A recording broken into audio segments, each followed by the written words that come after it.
and good morning to episode 58, the old school. I hope everyone's well. Today we are doing Abe Saffron and we're on location here at the Cross, right near the Roosevelt Club. You'll see all that shortly. Mr. Killick will join me shortly as well. Firstly, I've got 90 seconds to apologise for the last episode. I got Bernie's name wrong.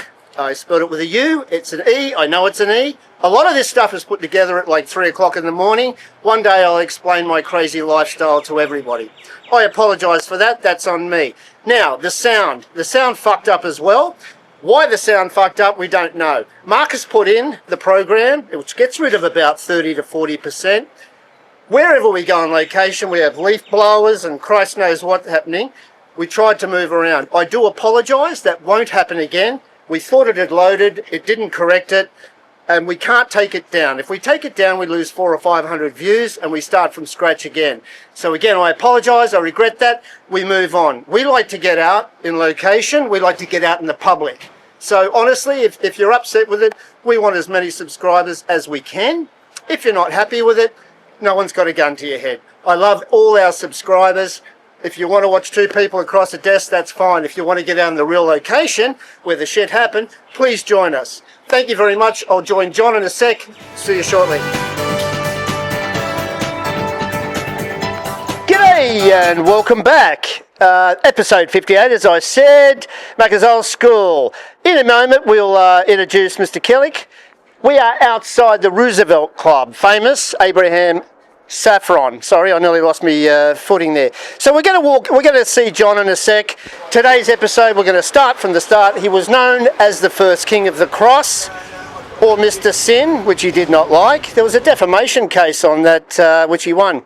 Anyway, we're going to kick off. Mr. Killick's going to come in, and I'll join him in a sec. So we're joining our co-host and legend, Mr. John Killick. Good morning, sir. Hello, Macca. Hi. What are that legend? You are a bloody legend, mate. We're at number 58. Abraham Saffron. I mean, my God, John. He's a bloody interesting man. Born in 1919 in Annandale of Russian Jewish family. Served in the war, and I didn't know that. Well done. He done some service there. Yeah, you even went to the Merchant Navy as well. Oh, mate. Yeah, and then when he got out... Yeah, people don't know that about. See you now. When he got out, he done the... he started with a couple of pubs. Yep. Then some clubs. Take it from there if you like. Well, yeah, I go way back to the hotels when I used to close in the 50s. Yep. Early 50s at 6, because, you know, my father was upset about that. A lot of people and he used to drive around the truck and at work, and I used to love it. I used to get drinks, and he'd go in the pub, and at 6 o'clock, it's unbelievable. You never see it again in the hotels. They line up like 10 deep to get their last drink.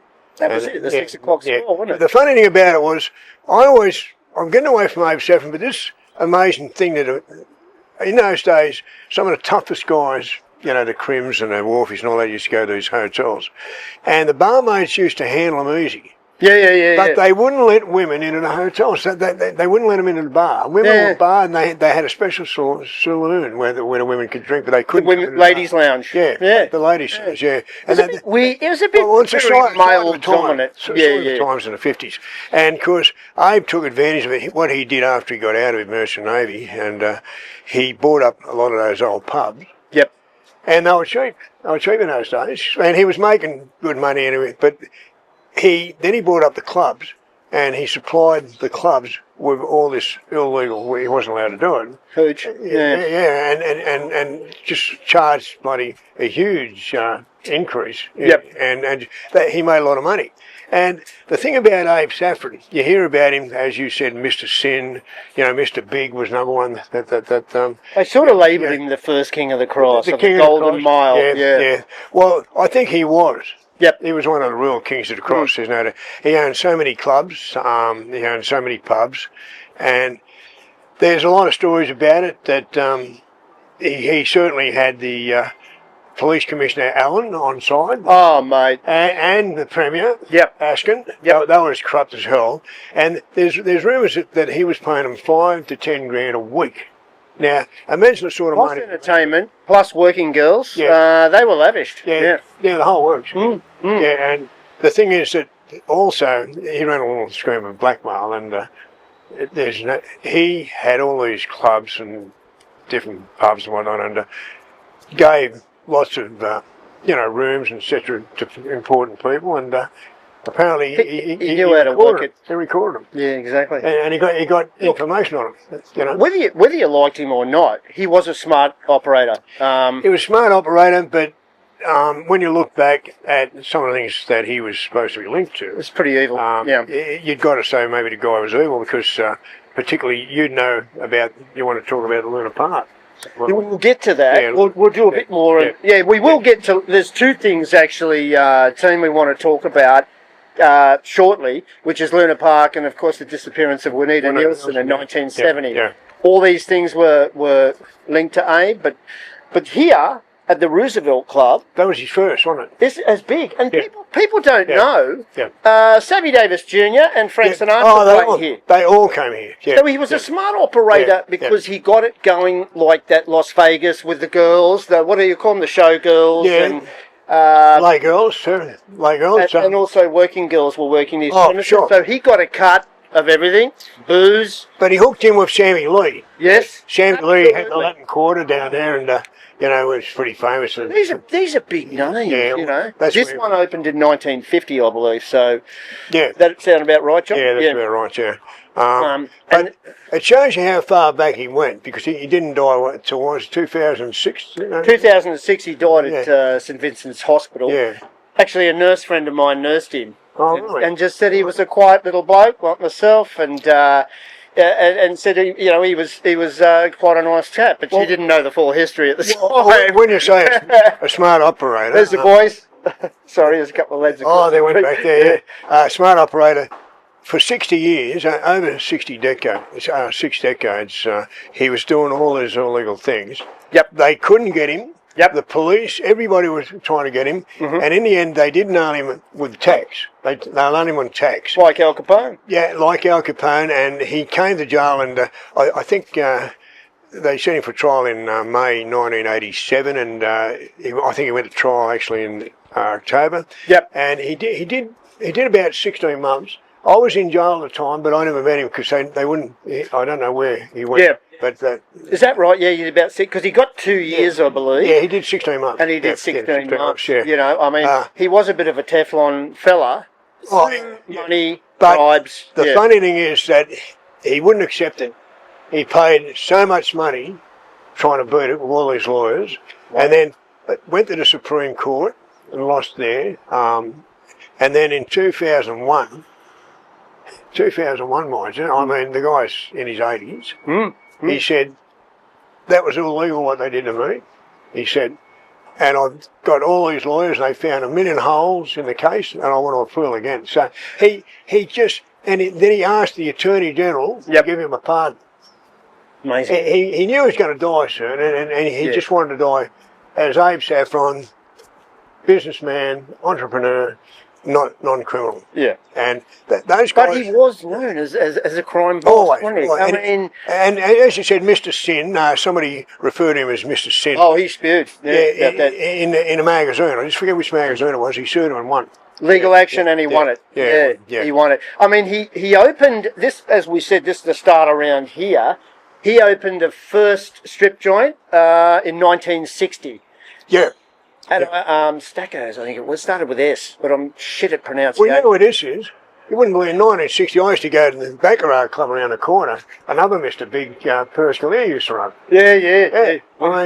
You were pretty friendly. I was pretty young. Yeah. I tell you what, Johnny. So that was his second. Actually, John, I've got something to show you. His second club he opened was the famous Pussycat. Yeah. Now, as a younger bloke, I'm getting on a bit myself now, but as a younger bloke, I frequent up here quite a lot. Everybody wanted to go to pressure. They all wanted to go to Pink. Peer group pressure, and I'm having a sticky at home last night, and I found it. It's probably 1985, and there's my entry ticket to the Pink Pussycat. Minimum one drink. What made you keep that? I had an office with entertainment, whatever, and I had it up on the wall. and my friend laminated it because it was falling apart. Yeah. And I don't know, it just must have been in a pair of duds or Oh, it's something. very famous. Very famous. Yeah. So he owned so much along here. Yeah. It was unbelievable. Yeah, he did. We've got to get some other stuff as well. Mr. Saffron couldn't keep it in his pants, John. I'm sorry, but he actually had a bit of a sex addiction. Well, we got to say that he was married to the same woman for 52 years. Doreen. Yeah. Yep. He also had a daughter, too, that, I just forget what her name's. Anyway, he had a He had daughter. mistresses and... Yeah. Look, it's well known. I think that he left most of his fortune to the daughter and the mistress. Yes, Yeah, that's yeah, correct. and the I mistress, mean, yeah. we're talking with his fortune anywhere from 20, 25, possibly $30 million. And we're going back a long time. That's huge money now. Yeah. Then it would have been like fucking over $100 million. Like, it was a lot of money. Oh, for sure. Well, I think his wife died in '99. They were married in 1947. That's right. You know? Yeah, So that's right. that was quite a. She put up with She put up a lot. Yeah. Yeah, she put up with a lot. As a lot of wives do. And Yep. the thing is, particularly in those days, you know, it's different now. I think women take. They're more. Oh, I think you'd have one shot and you're out, and they'll take the house, the Commodore, and everything. You know, Well, they're doing that. They're doing that. Yeah. They are doing that. But I mean, he was a very smart operator. He was quite untouchable, really, wasn't he? I mean, in a lot of ways. Well, when you've got the premier, that they often saw him having dinner together with him and the premier. Judges, At lawyers, the Bourbon and Beefsteak. absolutely. It's gone. Fancy, nothing. Yeah, well, look, John, I think we need to... Abe was no saint. So Well, I think we've got to need talk explain about why they call him Mr. Sin, etc. Mr. Sin, and there's two particular things, John. You want to kick off? Luna Park, 1979? Well, I'll kick off Luna Park because I live near Luna Park, and my son, now I swear this is true, it's not something I made up, my son and the next door neighbour were going to go to Luna Park the day that the fire started. Now, Wow. that fire killed 7 people. It was bloody terrible. Yeah. 6 of them were children. 6 of them were children. The ghost train. The ghost They train. couldn't get out, and John loved the ghost train. So I mean, I often look He was back. a young bloke then too, wasn't he? Yeah. Well, yeah, it's going back. I just forget the exact 79. 79. Yeah, It was 79. 1979. Happened on a Saturday night. Yeah, And on the Sunday morning, it was all radio then. I was listening to TUE, yeah. and it was on the radio, Yeah. and everyone was horrified. Well, they were. And we're going to have some graphics of all this too. So Well, what they say, the guy, his right-hand man, gave Abe up about this, said later that they had a fallout admittedly, but he did everything for him, including, we'll talk about Winona Nelson setting that up, but Yep. he said that Abe was behind it because the property developing thing, people wanted the view. It's unbelievable. We're talking about views here. Yeah. Across from where the bridge is, yeah, through down where Luna Park is, across the harbour, so they could see the Opera House and all that.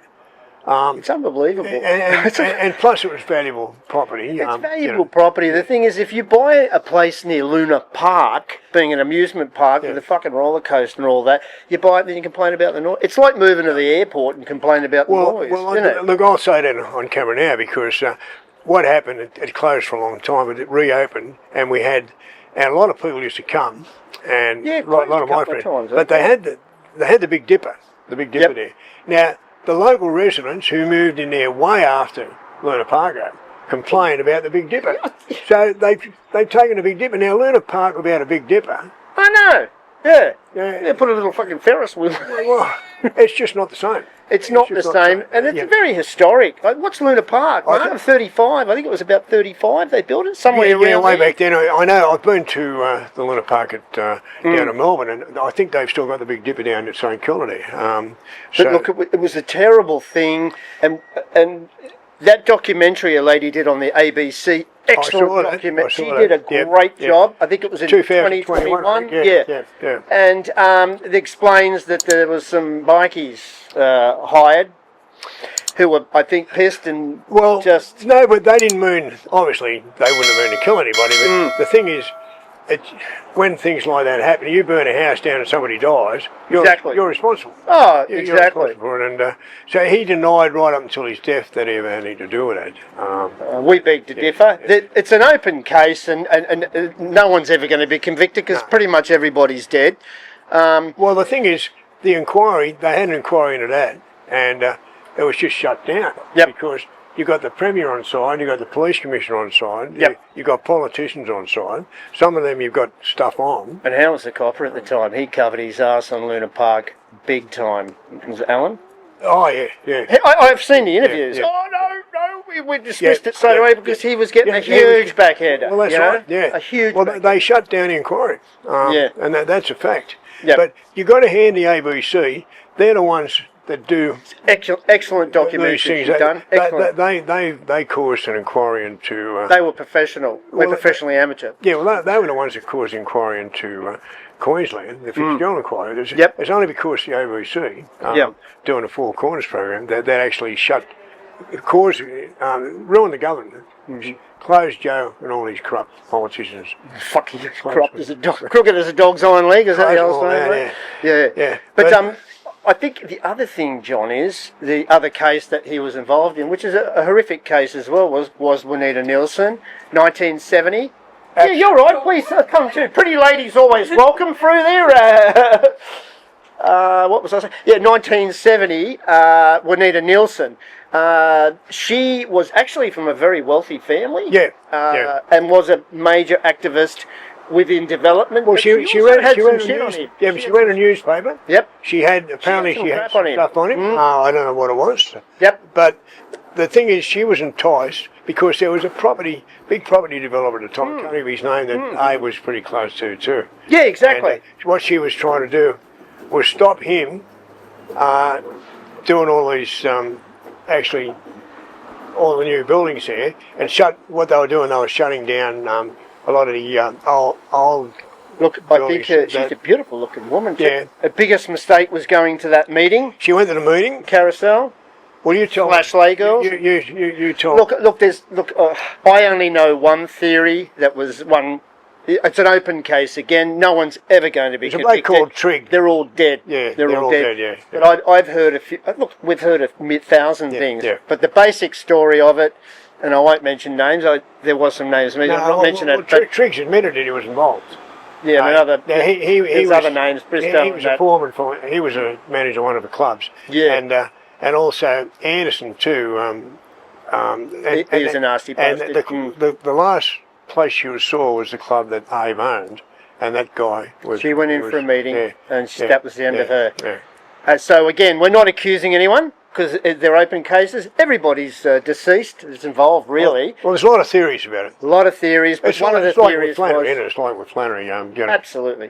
Look, one of the theories is that she ended there at the club. She was put downstairs for a while, put in a boot, and off to the fish markets. That's just a theory. Not fact, but... It's a terrible thing. Yeah. It's a shocking thing. And but she went to that meeting on her own, and she rolled the dice. And she had some go in her. She had some go in her. She had go in her for sure. She's rich. She's an heiress. She didn't have to get involved in all those things, but she felt that was her thing. She didn't want all those property developers coming around and ruining what she felt was a pristine beauty of the area. That's it, mate. I think she bit off more than she could chew there, and she had a lot of support. That was part of the problem. She was getting a lot of support, and these property developers were getting absolutely really pissed off with her. But Abe was involved in it up to his neck. Up to his neck. There's no doubt about it. Whether or not he organised it, we'll never know. But so I guess we brought those two things up because that coordinates with that Mr. Sen. Yeah. Mr. Sen. Now let's go into like what we were saying before. He basically, and it's written, was a sex addict. His wife Doreen put up with a hell of a lot. He had secretaries and mistresses all over the shop. There's quite a famous chef in Queensland, which I believe is also one of his sons. His biological son was Alan Saffron, and he fought for years when his dad did pass on the estate, and being worth anywhere from 20, 25, 30 million. He got $500,000, didn't he? He got $500,000 and he was pissed. So he was pissed, mate. He carried on for the rest of his life. Only got $500,000, the poor bastard. Oh, look, in one aspect he's a whinger, and the other aspect, when you're talking 2030, I kind of understand his bitch. They weren't close. They weren't close, and he ended up moving to the United States, to Los Angeles. I don't know why. It's a fucking toilet. He wrote a book, did he? He wrote a book, Gentle Satan, he wrote, and that was his father. He went over there and he fought for years, but he actually had a major stroke and died in Texas in 2020. Yeah. I didn't realise that. I thought he was still alive. I've seen some interviews. He's pretty full on. But he was the biological son. There's kids out there. You don't hear much about the daughter. The daughter got half the will. She got half the money. And the secretary and mistress got a Rolls Royce and several $1 million as well. Yeah. I think they did better than the poor missus, and she put up with a lot of shit, mate. Like, well, she died in '99, see. That's right. It was Doreen, but she fucking stuck by him. She stuck by him, you know. Well, 52 years. Unbelievable. Yeah. And we're going to have some graphics of here. There's a famous picture in here where he's standing upstairs with like the showgirls. Marcus will put that up. But we've got some great pics of him. He was only a little bloke like himself, but he's... Haven't got any mugshots or anything? I haven't got mugshots. No, well, he's Teflon, wasn't he? A bit of Teflon there. Yeah, but he went to jail. See? Yeah. Al Capone, they got him. Tax. Basically the same thing he got done, didn't he? Yeah, I mean, but he, down there with the Carousel Les Girls, we've done a few shows up here, and they were demolishing it last time, I think, Marcus, wasn't it? We were up here. And it's gone now. But, So, it was a famous site. It's not wonderful to see this still open up. It's amazing. Yeah. And it looks great too. It looks great, John. And look at that. I actually thought this was closed because they had a lot of some problems and blah, blah, blah. Yeah. It's still open. There's some apartments. And we'll get a shot of here's really good too. It's apartments upstairs. But the famous, this was famous, mate. Like, we'll have to come here for dinner or something. What do you think? I think so. Yeah. I think so, mate. I'll get all excited, you know. But, no, he was a very interesting man. He wasn't perfect. There was a bit of evil there for sure. But you've got to look too at the origins. Now, he went to Fort Street. That's right. I just missed 4th Street. I just missed it. I didn't make it. They're pretty smart guys. In those days, you went to 4th Street, you went to 4th Street on ability. Yeah. That's the only way to take you on the marks. He went there, but he decided he didn't want to go to uni. He dropped out of school at 15. And started just doing odd jobs and things. But I think he knew that there was money to be made. I'm smart, I can manipulate, and he just got into everything he did. It's kind of spiralled, and I mean, I think power and greed, you just you pick out. But he had that drive, didn't he? He had that drive. You got to give it to him, though. He made a lot of massive markups on alcohol. You got working girls. Well, you're getting a taste of everything. Well, that's where he really started to make the money on the alcohol. Yep, absolutely. And what happened? You couldn't do it unless you were bribing cops. Oh, it would have been impossible. 100%. 100%. And when you get seen having lunch with the Premier at the Beef and Bourbon. Imagine these days. You'd be out of office by 4. Yeah. At the Bourbon and Beef. And I used to it was great. I like the old bourbon, mate. And everybody, he wasn't the only one that paid off those two too. Askin was so corrupt, and it's acknowledged. And you know, there's no doubt that all the Mr. Bigs paid those guys. You know. For sure. And Rand got involved too. Nifty was into it. He's fucking. He had to get out of politics eventually. He was into it with his armpits, mate. Nifty, But we're going back in a different time. We are going back in a different time, and it's these things couldn't happen anymore. You know? It couldn't happen anymore. Sorry, we got a couple of trucks coming, guys. We're trying to avoid all these things with the sound. We're trying to improve it. It's but look, we are on location, and this shit happens. So, do you want to wait for a sec, Marcus, or? I think we're right after this. You're always going to have a bit of noise on location. Exactly. Exactly. We'll just wait for this tap to pass. This looks dodgy. Yeah. We are dodgy, mate. Well, we're ex-dodgy. How's South going to go this weekend? Oh, South. He's not a South. He's not a South. Through the show, I get all these cheap. So I try and wear a different one every week. Next week he's wearing a Manly cap. That's Mr. John Killick, mate. I don't know if you've heard of him. John Killick. Hello, John Yeah, Kelly. hello, mate. Next to Cars. What's your claim Macca. to fame? Macca. They're not doing too John well, Killick, Manly. Google him. Yeah? Google him, that's all. Google him? Google him. It'll take you a while to read through it. Oh, Do really? you like helicopters? Yeah, Oh, yeah. YouTube, it's free. Yeah. yeah, go and have a look at it because and subscribe and like if you. Macca's It doesn't Old cost School anything. Podcast. Doesn't Wasn't cost time anything, and time. We're trying. The more we get Talking doing to it, legend, we mate, get Googling. sponsors. So the more we Right. get, yeah. Are you from the area originally, or what? Now I used to come when I was a kid. I used to go to the Victoria Club down there. Percival he used to run. Right, But right. he's been. He used to. You know, come this here. is the old 2KY. Yeah, we used to. See the old Yeah, 2KY we're going still to mention that. We saw that. Yeah, Yeah. That's strictly racing all the time. boy. Yeah. Well, you know, they had the, well, that was a window. It was not a door, that was made into a door. Well, the episode's on Abe Saffron today, so that's Oh, what we is did. it? This is Okay. the first one he opened in 50. Well, I've got Frank photos of my Sinatra and parents. Sammy Davis sung in here. Yeah. Mm. I've got pictures of my parents in here on the table Have you? with a very old friend of Mum and Dad, Steve Paredes, who was working here as a mate. Oh, there you go, eh? Yeah. It's a beautiful building. I'm glad it's still here and going. So, Yeah, they're all waiting for something to happen there. you want a quick wave? We're actually in the middle of a podcast at the moment. Oh, really? You want to do a quick wave? Yeah, we're waiting. Give a quick. Are we what's your name? podcast What's your name? Nick. Marcus, can I do a bit? Oh, all right. Well, I was just going to say, Nick is Where are we his podcasting parents- to? The whole YouTube. YouTube? Oh. It's not live. It'll be up in 2 days. If you go in that in a couple of days, you'll get it. Go and you'll see yourself on YouTube. There you go. Yeah, There you go. and give us minutes. give us a like, tell us your friends. Oh, The absolutely. more we get, we'll get a sponsor. See. Yeah. Okay. And don't forget to Google John Killick. You'll be shocked. Killick. Killick. Okay. Very popular. Oh, okay. Mate, we're going to have to continue. I'm sorry, going.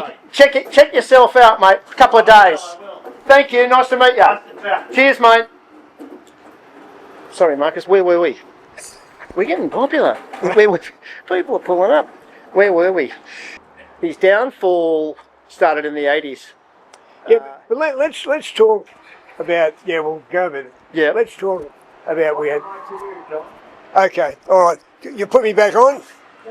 Well, where do you want to go? Yeah. Well, where do you want to go? We will talk about his downfall and what brought him down. But when you're looking, he was running Yep. like in the 50s. He really started. In the through 50s, it. and this one, 1950, Yeah, yeah. was the flagship, as you said, Yeah. with Sammy Lee. But what I wanted to point out, he had that connection with Samuel Lee too. Yeah. But what I wanted to point out is we had other Mr. Biggs. We had Lenny McPherson. Absolutely. He was a Mr. Big around that time. Then we had George Freeman. But they still coexisted. That's it. But he never It intertwines, he never doesn't it? hooked up with those guys. Yeah. He you know, they He ran his own race. they tolerated He him ran and his he own race. tolerated them, and I think a different sort of guy. Yep. He had that Jim Anderson on side, who was a pretty heavy guy. He was a heavy guy. He had a filthy rep with the lay girls. Carlotta hated his guts. He was just a rough ruffian, and He was. He used to carry a bag and a gun. Yeah, but he was forced. He went overseas, He went into hiding in Thailand, I believe. So his life was in danger, and he was a tough prick too. Yeah. So he knew. Yeah, he was bloody off if he stayed around, and he's dead now, of course. But so the fall of Abe Saffron. Well, I think it comes, John, in up to the 80s. I mean, he was also doing blue movies and providing blue movies for theatre and stuff, for the porno stuff. On George Street, we had the Lido. I don't know if you remember that. No, I do. Yeah. The Lido, then the Eros Theatre on George Street, and later on the Lido closed, and Eros moved to Goulburn Street.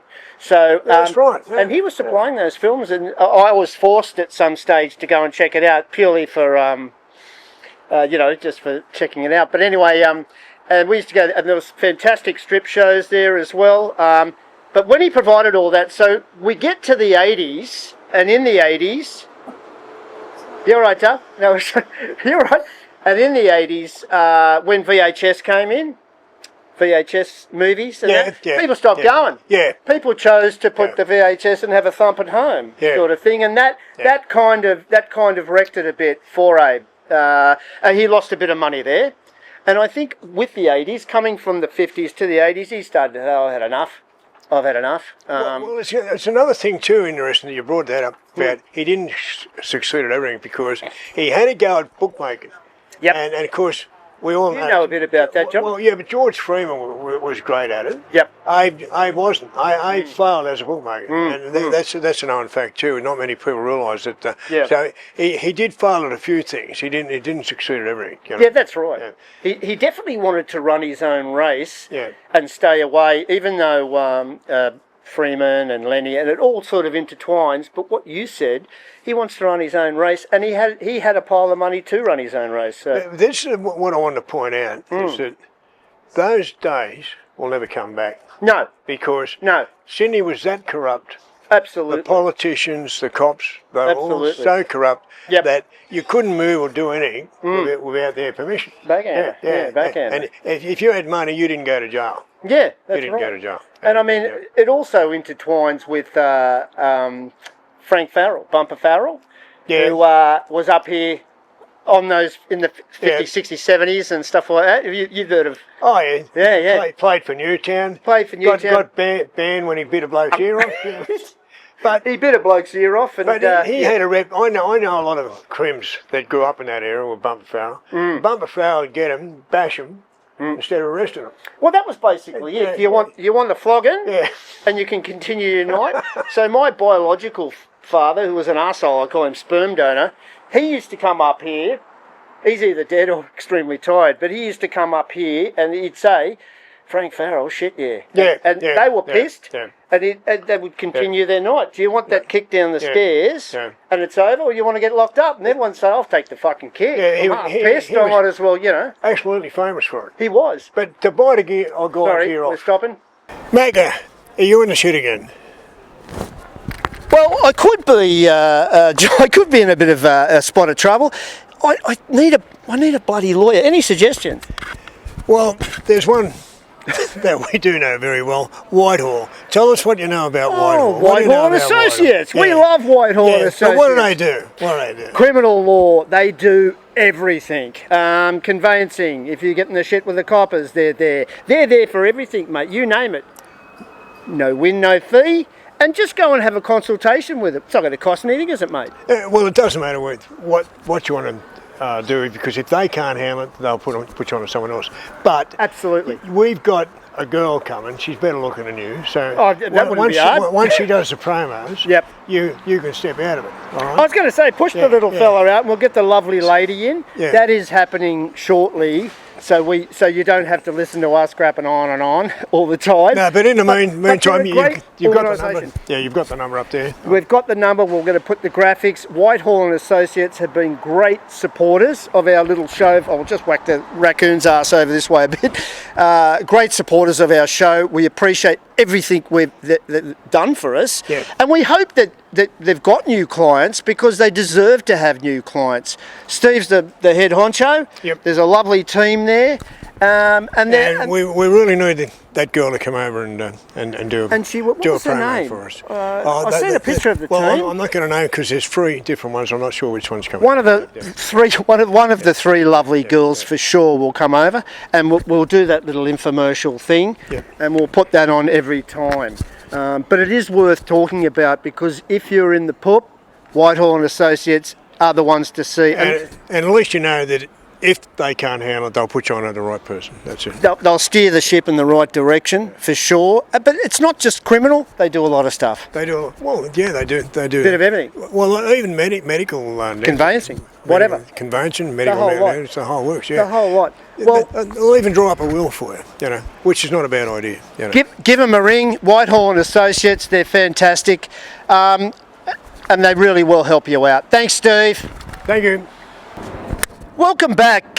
We've crossed the road now to Springfield. The Roosevelt Club is straight across the street. And by the way, if you want a great night out enjoy yourself like the old school. There's so much history there. It looks great. We've just spoken to them, and they've showed us the menu. It's really good. And Been lovely. Been lovely. They really have. So do yourself a favour and go to the Roosevelt Club. The history there is unbelievable.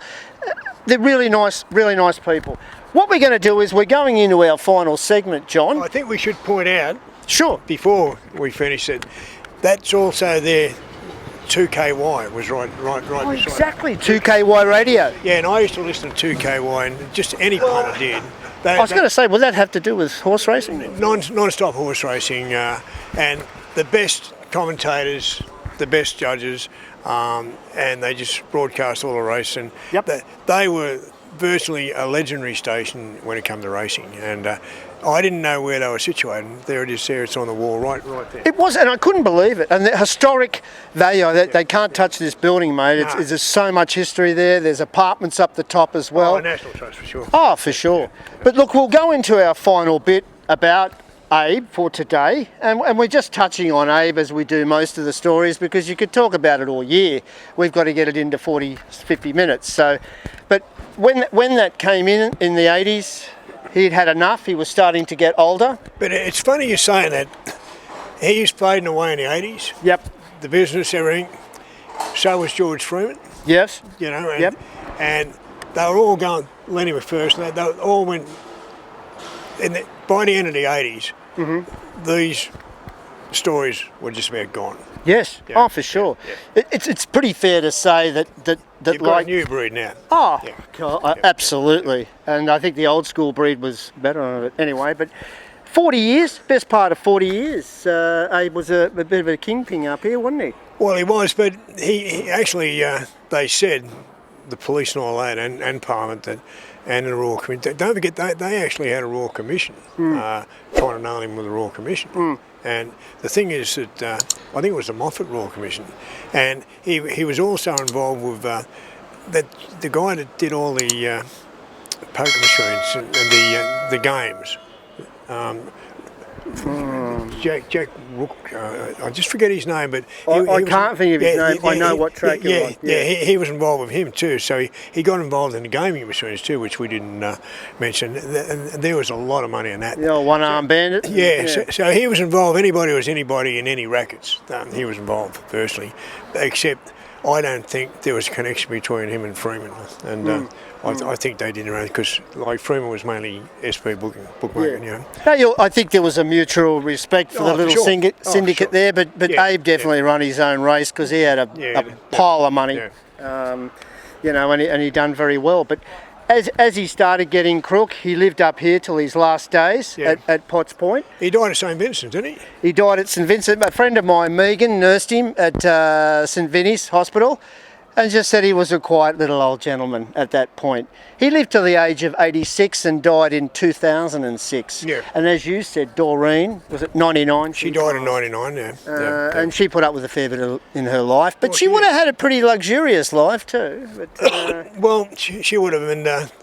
I guess she could have walked out any time, and she didn't. You know, so you know. and Abe, you know, he liked the ladies, and there was, as we said, Alan was his biological son who passed. But also there was half brothers, whatever. We won't go into. No. But there's a famous singer, Adam Brand, as well, who I enjoy his music. Well, I think he's still alive, isn't he? he is Adam Brand. He's about my age, and he does very well. Well, the go is that Abe was his father. Yeah. So you know, I mean, he got around, as we all did in the day. Not me. Oh no. Not John, but yeah. And before we do wrap up, come in, mate.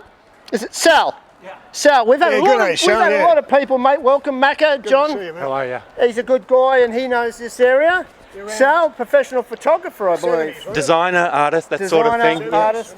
Late 70s, early 80s was when I was sort of in my 20s, really making my bones up I'm here. 58, yeah, we're similar. Yeah. 65. There you go. Right? There you go. And that was when I was coming up and sort of just having a pretty wild time back in the Cross. Wasn't it? Before it became, you know, gentrified and cleaned up and all the rest of it. I remember ODs in Victoria Street because back then there were no lights down there. So they'd score. The cops were unable to be able to keep up with the influx of smack in those days. I remember That was the thing that changed across the heroin, wasn't it? Yeah. I remember speaking to some of the cops because my uncle was a pretty degenerate gambler and he was up here all the time, and he introduced me to some of the cops, and they were saying they just had their hands full with the heroin addicts, and he said all those with the death wish had been cleaned out, and then the cartels started to bring in cheap cocaine into the streets of Sydney, and back then it was really cheap back in the 80s. You'd remember the park over there, the fountain, and the boys used to bloody hang around there. And Everything was over. then you had the wall. You had the wall. Then you had the wall up at Darlow, not The far wall, from here. famous was the wall, And, famous. the police let it go. Then they had 11, 12-year-old kids. No, mate, they didn't have any resources. They were overwhelmed with all of the crime that was occurring. 11 and 12-year-olds were on the wall. You know? It's terrible. It is terrible. But look, we're going to have to wrap up. Yeah. I think, yes. Thank you very much, Sal. Good on you, mate. Check yourself out on YouTube. We really appreciate your support. Thank you. You'll see the other videos too. They're not bad. The other point. There's a heap of videos. Well, this is 58. This is 58, and I think we've done about 60. This will be 63 podcasts, but 58 episodes. 58 episodes. Yeah. We've got our little anniversary next month, John, and we're going to get to episode 60 before then. 4 years. Yeah, he's 4 years. He spent a lot of money on this. Well, I'm going to continue because it's a passion. We're not making any money, but you know what? We are making money because this makes us happy. One day we'll have a story Yep. that the whole world will want to grab, Yes. and you'll make $1 million overnight. I don't know what. I've got a rough idea of that story, but we won't talk about that right now. But anyway, thank you very much to lovely people in South. Thanks to Marcus, as always. Yeah, thanks, Marcus. I did a quick apology for the last one, and like I said, it's my fault because my name's on the show. But we actually did put that sound thing in, and the fucking thing didn't work. It didn't work. But Marcus has run a tight ship today. He's running a tight shift, and we've had a lot of people stop, and thank you. It's really nice. Yep. We're in 1340s now. This is so. King's Cross in the old days, isn't it? That's Beautiful. how it was. That's people, how it people was. were friendly, yeah. Look, you would come up here, piss, stone, whatever, people were friendly, you know, and it was good. Yeah, it was really good. it was. So we really appreciate it. That was 58. We're not giving up. We've got a couple of good ones. We've got some good ones And coming. we've got guests coming up shortly. Mount Druitt, we haven't forgotten. That's still coming. Yep. We're just waiting on Mountie. I'm actually at West Tigers. I wear a different hat. It's Bunnies this week. They're having a rough trot. Extra, Batto Bay Square. Check out all the retro stuff there. At Extra, Batto Bay Square.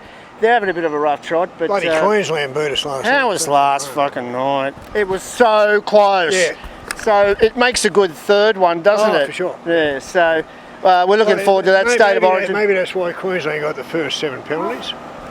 It's interesting, isn't it? But it was like 2 points. Yeah, I know. Anyway, go New South Wales.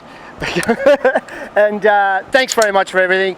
We've had a great time, and we're going to continue on. And we've got some really interesting, heavy guests coming up shortly. So please subscribe and like because we need it to try and get more sponsors. Thank you. Thank you. 1340. Really appreciate it, guys.